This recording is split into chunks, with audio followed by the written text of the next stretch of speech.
G'day guys, today we're talking about Syria and why it's in a state of chaos. This video is part 2 in our 2-part series. If you haven't seen part 1, please go check it out, the link is in the description. The way we presented this story was by highlighting the geopolitical factors or realities that have impacted Syria as it is today and throughout its history. Factors or realities such as demographic diversity, artificial borders, and foreign interference. In this episode, we will focus on the remaining 2 points. Point 1, strategic location. Syria is located in the Levant, which is at the crossroads of great power competition. And point number 2, natural resources, specifically oil, which fuels further division. Lastly, we'll end the video on what we can expect from Syria in the near future. Syria sits in the Levant, a crossroads of empires. It's a pivotal hub for trade, energy routes, and geopolitical power struggles. Syria's proximity to strategic waterways, its role as a gateway for pipelines, and its connection to major cultural and religious legacies make it more than just a country. It's a keystone in the ever-shifting puzzle of Middle Eastern dynamics. The matter is further complicated by Israel.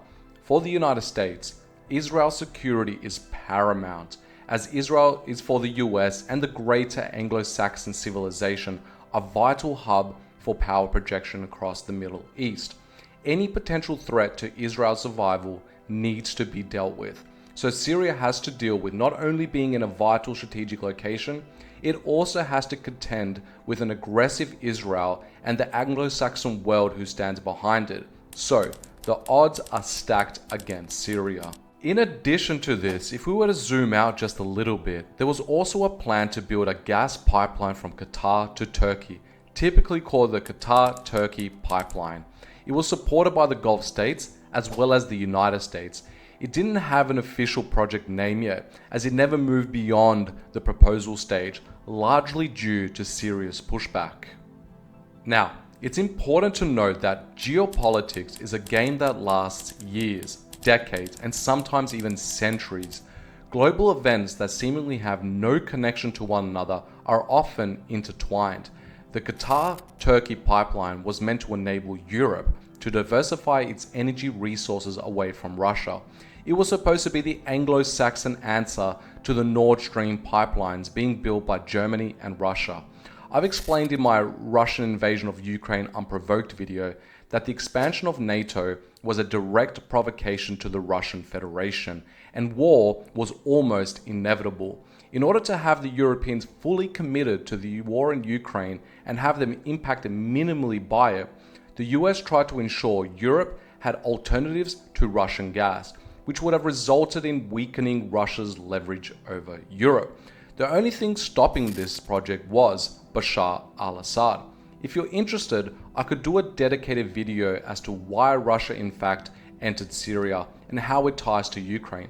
Let me know in the comments if you would like me to do so. Syria's modest oil reserves, primarily located in the northern eastern regions, have become a significant target for foreign powers seeking to exploit the country's resources. These reserves, while not vast, especially when you compare them to the Gulf states, are crucial for Syria's domestic economy and hold strategic importance for outside actors. The control of these oil fields has been a key factor in the involvement of external forces in Syria's civil war. For example, the United States has supported Kurdish groups such as the Syrian Democratic Forces, who control much of the oil-rich northeast, ostensibly to counter extremist groups, but also securing access to critical energy infrastructure. This dynamic exemplifies how foreign powers manipulate Syria's internal divisions, such as the Kurdish issue, to gain leverage over its resources. By fueling these fractures, they are not only weakening the central government in Damascus, but also ensuring continued divisions within Syria. So yeah, Syria is complicated, faced with 1. Demographic problems, 2. Artificial borders, 3. External interference, 4. Strategic location, and 5. Oil fields. Assad's abdication won't solve Syria's problems, with everything I've outlined in this and in the previous video are still very much a part of Syria's reality. Syria needs to figure out its demographic issues. Even under the Assad family's heavy rule, Syria never managed to balance internal unity and external pressures. It has less to do with them being dictators and more so to do with foreign intervention. And foreign intervention will not stop since Syria is a strategic location. And Syria's strategic location will only incentivize foreign players to enter Syria, whether it be due to oil, pipelines, or Israel security, which fuels and exacerbates Syria's internal divisions. It is a vicious cycle.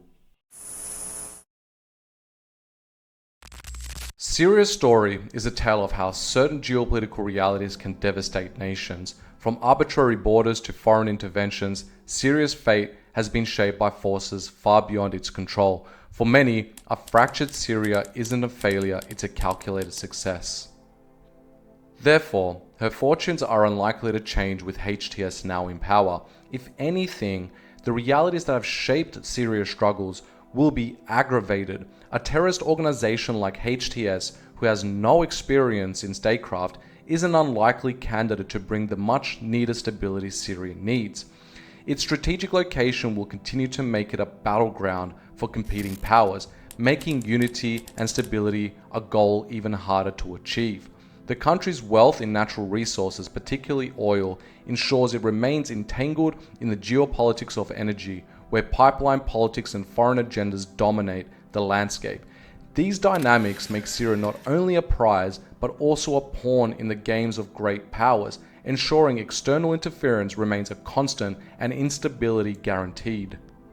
Internally, Syria's deep-rooted demographic divisions and the legacy of artificial borders drawn by colonial powers compound its challenges. These issues, combined with years of war and economic devastation, make lasting stability and self-determination a distant prospect. The international system and regional rivals are unlikely to shift in Syria's favor, and the same forces that have perpetrated its struggles will persist. Syria's current fractured state, politically, socially, and geographically, reflects a reality that seems destined to endure, keeping it locked in a cycle of conflict and foreign interference for the foreseeable future. I hope you guys found my take on Syria insightful. Please let me know your thoughts in the comments section, like and subscribe, and I'll talk to you guys soon. Ciao for now.